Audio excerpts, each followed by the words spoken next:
क्या स्वागत है आपका विनर्स एकेडमी प्रयागराज में। मैं समीर शुक्ला आज अपने एक नए वीडियो के साथ जिसका नाम है a fellow traveller reference context explanation part 2। आज के वीडियो में हम लोग बात करने जा रहे हैं कि आज जो बहुत इंपॉर्टेंट मैं आपके सामने पैसेज लेके आया हूं, बहुत इंपॉर्टेंट है, अक्सर एग्जाम में आया और पिछले 5-7 सालों में ये एग्जाम में हर बार आया है, किसी न किसी डिस्ट्रिक्ट में आया है। तो हो सकता है इस बार की डिस्ट्रिक्ट में या आपकी इस बार एग्जाम में आपके डिस्ट्रिक्ट में ये आपका आ सकता है। अगर इस एग्जाम से पूछा जाता है तो ये बहुत इंपॉर्टेंट है, इसलिए वीडियो लास्ट तक देखना और शेयर करना, सब्सक्राइब करना, लाइक करना, कमेंट करना और बताना कि कैसा था ये वीडियो। क्योंकि लास्ट टाइम जो हम लोगों ने कल का वीडियो देखा उसमें 2 मैंने आपको बताए थे, वो भी बहुत इंपॉर्टेंट थे। आज का ये भी बहुत इंपॉर्टेंट है, तो लास्ट तक देखेंगे तो बहुत मजा आएगा। ठीक है, तो आज देखते हैं। सबसे पहली लाइन है कि I flicked him off my nose and he made a tour of the compartment, investigated its 3 dimension, visited each window, fluttered round the light, decided that there was nothing so interesting as that a large animal in the corner came and had a look at my neck। यानी यहाँ पर बात हो रही है कि जब वो मच्छर बार बार इनको परेशान कर रहा था, इनके गले के पास बैठे, इनके नाक के पास बैठे, इनके हाथ के पास बैठे, तो ये उसको बार बार मारकर भगा रहे थे, या यहाँ तक कि इन्होंने उसको मृत्यु की सजा तक सुना दी थी। लेकिन फिर इनके अंदर एक भावना जगी और इन्होंने उस चीज को कह दिया कि जाओ मैं तुमको छोड़ता हूं।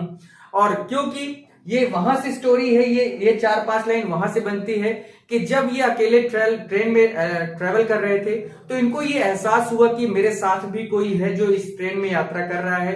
इस पूरे अकेले कंपार्टमेंट में मैं ही नहीं, एक मच्छर भी है।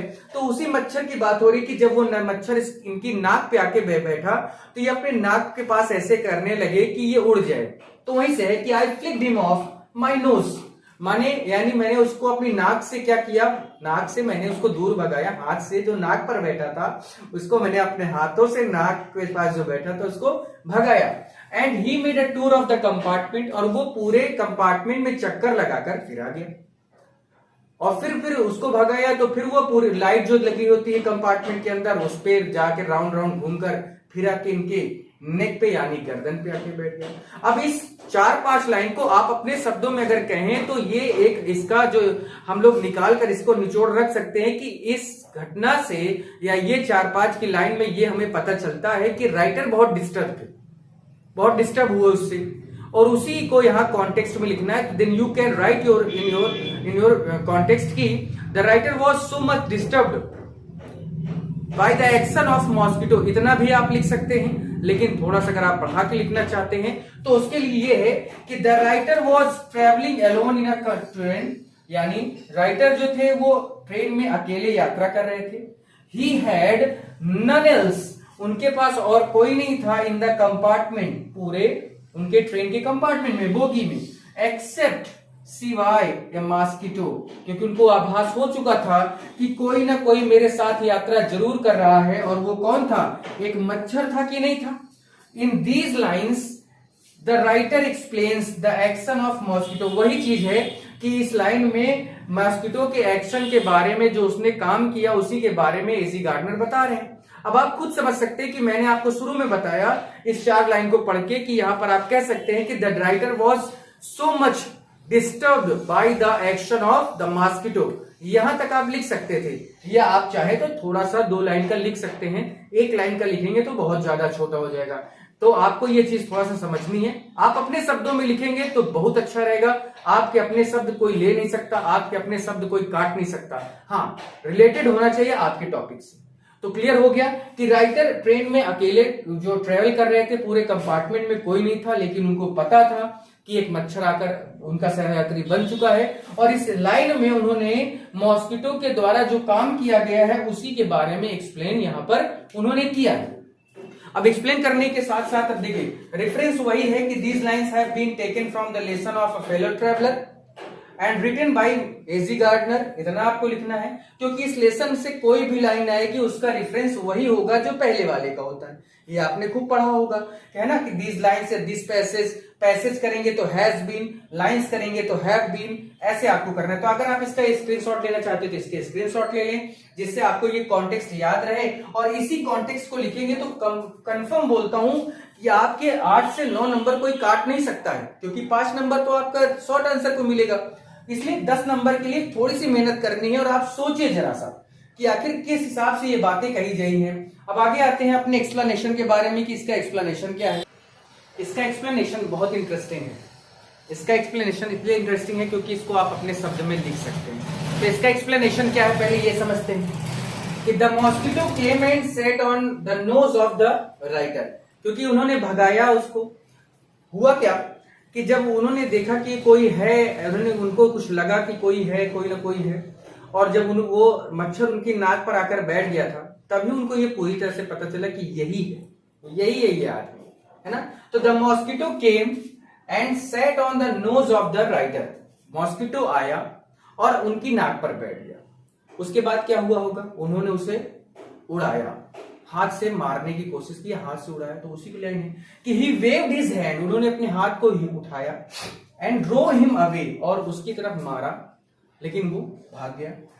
ही सॉ, भागने के बाद क्या देखा, भागने के बाद उन्होंने देखा कि वो चारों ओर लाइट के घूम रहा है, विंडो के पास जा रहा है, घूम रहा है वहां पर भी। तो ही सॉ हिम, उन्होंने उसे देखा, फ्लाइंग राउंड द कंपार्टमेंट, पूरी बोगी में चारों ओर नाचते हुए। The mosquito went to the window one by one, वही बताया मैंने। अगर आप इसको स्टोरी पता है तो आप इसको आराम से लिख सकते हैं, मैं आपको पहले भी कह चुका हूं। If you know the story of the particular relation, then you can write your own words, your own explanation, your own context, own reference, अगर आपको हिंदी पता है तब। इसलिए मैं हिंदी पहले ही बताता हूं। One by one, but nothing interested him so much, लेकिन वो कंपार्टमेंट में घूमा, लेकिन उसको कोई मजेदार आदमी नहीं मिला। The big body of the writer himself, who sat in the corner of the compartment, उसको मिला कौन, एक बड़ा सा जानवर, यानी एक एजी गार्डनर जैसा आदमी ही उनको मिला, और वो कंपार्टमेंट के किनारे बैठे थे बेचारे। और वो बार बार घूम टहल के जब देखा कि यही आदमी है, इसी से मेरा काम चलना है, तो वो फिर से आया। फ्रॉम द लैम्प, क्योंकि लैम्प के पास वो मंडरा रहा था, उसके बाद वो वहीं से, from the lamp the mosquito came direct, सीधे आया to the writers and had a good look at his neck, और वो देखा कि इनकी गर्दन है, और गर्दन पे पूरा जोरदार प्रहार करने का सोचा। यानी उसने देखा कि ये आदमी बैठा, इसकी गर्दन ही उसका निशाना था, और आके वो बैठकर बाइट, काटना ही चाहता था, sit and bite at A G Gardiner से, और वो आया और सीधा सा उनके गर्दन पे आके काट दिया। यहां तक कि ये 4 लाइन की स्टोरी थी। तो एक्सप्लेनेशन ऐसे ही करना है, आपको अपने शब्दों में लिख सकते हैं, जरूरी नहीं कि इसको रट्टा मारो, आप इसको अपने शब्दों में लिख सकते हैं, कोई इसमें रोक टोक नहीं होगी। तो प्लीज आप अपने शब्दों में लिखने की कोशिश करें, जिससे आप अच्छे से अच्छा लिख पाए। हाँ, स्टोरी हिंदी आपको पता होगी, तभी आप ट्रांसलेट करके अपने शब्दों में लिख पाएंगे, अदरवाइज नहीं लिख पाएंगे भाई, ये आपको ध्यान देना है। चलिए एक और देखते हैं, और आज का ये इसको क्लियर करने के बाद हम लोग इसके शॉर्ट आंसर में आएंगे, और उसके बाद हम लोग अपने सिंटैक्स के प्रीपोजिशन में आएंगे।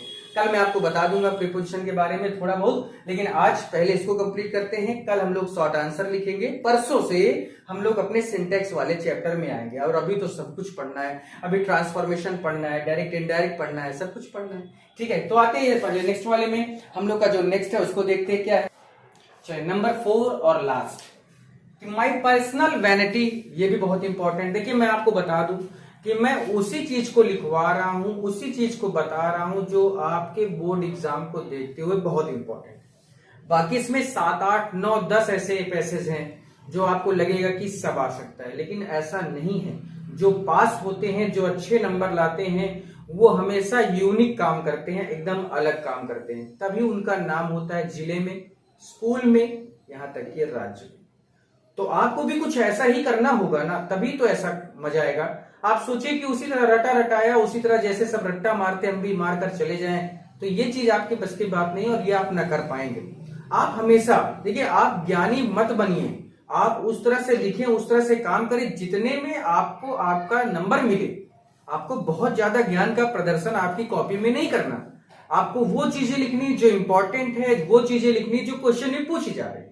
इसके अलावा आपको कुछ करने की जरूरत ही नहीं, तो मत करो वो काम, है ना। इसलिए मेन चीज, ठीक है। नंबर 4 है, जो चौथा हम लोग का पैसेज है, वो क्या है कि my personal vanity was aroused, I laughed at him with my hand, I lunged at him with my hand with my paper, I jumped on the seat and pursued him around the lamp, I adopted tactics of cunning, waiting till he had alighted, approaching with a horrible stealthiness, striking with a sudden and terribly swiftness.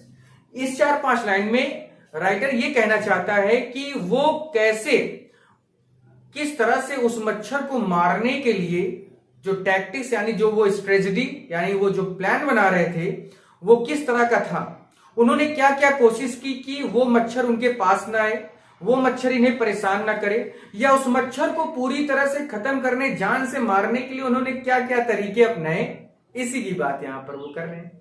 तो इसका 4 line में ये कह सकते हैं कि यहां पर जो राथर है वो एक्सप्लेन कर रहा है, नरेट कर रहा है कि किन चीजों को उसने अपनाया और किस चीज की मदद से उसने उस मच्छर को मारने की कोशिश की।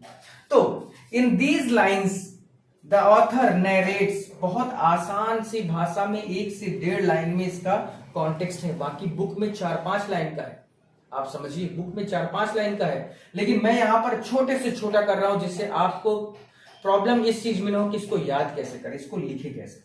तो in these line the author narrates the plan he adopted to kill the mosquito. वही चीज है कि इस लाइन में उन्होंने ये बताने की कोशिश की कि वो प्लान क्या था जो उन्होंने अपनाया था, किसको, मच्छर को मारने के लिए।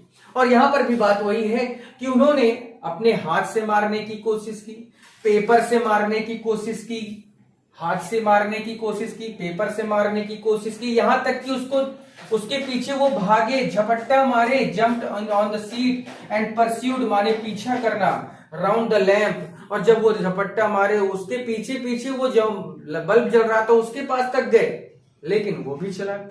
आई एडॉप्टेड टैक्टिक्स, वही है कि उन्होंने प्लान बनाया कि इस हराम खोर को या ये जो कमीना है, कनिंग है, बेकार हरामी है, उन्होंने उसके आने का इंतजार किया कि आओ बेटा दोबारा आओ तो तुमको तो मैं ऐसा चिपका दूंगा पूरे पेपर के बीच में, तुम आओ तो यहां पर 4 लाइन में उन्होंने यही प्लान बनाया था कि उसको मारना कैसे। ठीक है, ये क्लियर हुआ। अब आगे का एक्सप्लेनेशन देखते हैं कि आगे का इसमें एक्सप्लेनेशन क्या है। आप इसको बनाने की कोशिश जरूर करिए, अगर आप इसका स्क्रीनशॉट लेना चाहते हैं तो इसका स्क्रीनशॉट ले लीजिए जिससे मैं आगे बढ़ जाऊं। तो यहां पर बात हम लोग करेंगे एक्सप्लेनेशन की। तो ये बड़ा इंटरेस्टिंग है, इसमें आपको बड़ा मजा आएगा जब इसके एक्सप्लेनेशन को आप देखेंगे। तो एक्सप्लेनेशन पहले फिर से एक बार एक लाइन के बारे में बात करूं कि 4 लाइन जो थी वो यही थी कि वो उसको मारने का प्लान बना रहे थे, क्योंकि 4 लाइन का कॉन्टेक्स्ट में यही था ना कि in these lines the writer made a plan to kill the mosquito, narrates, है ना। अब यहां पर देखिए उन्होंने किया क्या, the mosquito escaped the first attack of the writer. जब उन्होंने पहली बार अपने नाक के पास उसको ऐसे मारने की कोशिश की तो वो भाग गया, पहली बार तो बचकर उनके अटैक से भाग गया। दोबारा क्या हुआ, इट इंसल्टेड हिम, जैसे ही वो भागा बड़ा गुस्सा लग गया उनको अपने आप पर कि साला मेरे से बच गया, बताओ मैं आदमी हूं और ये साला छोटा सा जानवर मच्छर है मेरे से बच के भागे। बड़ा उनको अपने आप पर बड़ा इंसल्ट फील हुआ, बड़ी बेइज्जती महसूस हुई, छोटा सा बताओ मुझे धोखा देके चकमा देके भाग। इट हर्ट हिज प्राइड, उनको अपने आप पर जो घमंड था वो उनका बड़ा जो है परेशान हो गया कि मतलब उनको घमंड को एक झटका लगा, उनको जो वो अपने आप पर गर्व करते थे कि मैं बहुत स्ट्रांग हूं, बताओ एक मच्छर ने मुझे जो है परेशान करके रखा है। He suddenly moved forward to kill the mosquito with his hand and with paper. अचानक से उन्होंने देखा कि वो बैठा और उसको ऐसे मारने की कोशिश की, तब भी भाग गया। उसके बाद हाथ में अपने पेपर लिया और पेपर से मारने की कोशिश की, तब भी भाग गया। The author jumped and stood on the seat. Author जो थे जी गार्डनर, वो बेचारे जो है एक सीट पर ऐसे उसके ऊपर झपट्टा मारे और वहां पे जाके खड़े भी हो गए कि मर गया होगा, लेकिन तब भी भाग गया। The mosquito flu around the lamp, mosquito कहां दिखाई दिया उनको, एक राउंड लैम्प के राउंड वो चक्कर काटने लगा। The author chased it there also, उसके पीछे वहां पे भी गए कि आप इसको खत्म कर दूंगा चाहे जो हो जाए, लेकिन वो मान ही नहीं रहा, तो पकड़ में नहीं आ रहा था। सोचिए बड़ा इंटरेस्टिंग है, सोचिएगा, फील करिए इस चीज को कि कैसे हो रहा है ये काम। उसके बाद है ही रिमेन्ड स्टैंडिंग साइलेंटली, फिर उसके बाद वो चुप्पे से एक जगह खड़े हो गए कि आने दो, सो दैट, ताकि the mosquito came down and sit somewhere, इसलिए खड़े हो गए कि मैं कुछ करूंगा नहीं तो आएगा और इधर उधर तो बैठेगा ही, कहीं ना कहीं बैठेगा, और जैसे ही बैठेगा उसका अंतिम समय वही होगा। The mosquito might came and set down in somewhere then the author's plan was to move forward like a thief. और तब उन्होंने प्लान बनाया कि जब वो आके बैठेगा शांति से तो मैं उसके पीछे चोर की तरह जाऊंगा ऐसे ऐसे, और जाके उसको मैं क्या कर दूंगा, मार दूंगा। यही उनका प्लान था, लेकिन ऐसा कुछ हुआ नहीं, उनका प्लान कामयाब नहीं हो पाया और उन्होंने उसको यहाँ तक कि मृत्यु की सजा सुना दी, लेकिन वो भी नहीं कुछ कर पाए। तो आज का ये जो दो पैराग्राफ बहुत इंटरेस्टिंग है, बहुत इंपॉर्टेंट है। काफी खोजबीन करने के बाद, कई किताबों को पढ़ने के बाद, अवतार क्वेश्चन बैंक को पढ़ने के बाद, गाइड्स को पढ़ने के बाद मुझे सबसे इंपॉर्टेंट यही दो लगे, इसलिए मैंने आपको ये करवाए हैं।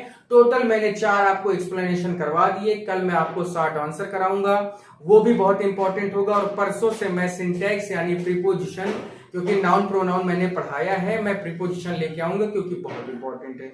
अक्सर इससे क्वेश्चन पूछा जाता है। आगे के भी आपकी तैयारी होगी, आप एयरफोर्स नेवी जैसी चीजों के बारे में सोच रहे होंगे। आपने देखा होगा कि एनडीए का जो पेपर हुआ उसमें 10 नंबर का केवल प्रीपोजिशन आया था। जिसने भी दिया होगा 12 में जो इस बार होंगे, तो उसमें 10 नंबर का प्रीपोजिशन था। आप सोचिए कितना इंपॉर्टेंट है प्रीपोजिशन। तो हम लोग प्रीपोजिशन पे ही मिलेंगे, लेकिन कल के बाद, कल हम लोग शॉर्ट आंसर पढ़ेंगे। इसको जरूर नोट कर लेना। मैं इसका स्क्रीनशॉट ले लीजिए, मैं हट जा रहा हूं, इसका स्क्रीनशॉट ले लें और अपने शब्दों में भी लिखने की कोशिश जरूर करना। याद हो जाएगा आराम से, कोई दिक्कत नहीं है। बस इसको हिंदी इसकी जानते रहना। हिंदी जानते रहोगे तो इसको इंग्लिश में कन्वर्ट आप कर लेंगे, मुझे आप पर पूरा भरोसा है। ठीक है, तो फिर आज के लिए इतना ही करते हैं और कल फिर मिलते हैं अपने शॉर्ट आंसर के साथ। जो 5 नंबर का है, ये 10 नंबर का था, वो 5 नंबर का रहेगा। 1 नंबर छूटना नहीं चाहिए। इस बार 90 प्लस आपका टारगेट होना चाहिए। तो इसी वादे के साथ, इसी इरादे के साथ आज मैं चलता हूं। कल शॉर्ट आंसर लिखवाऊंगा, फिर चलते हैं भाई। Thank you.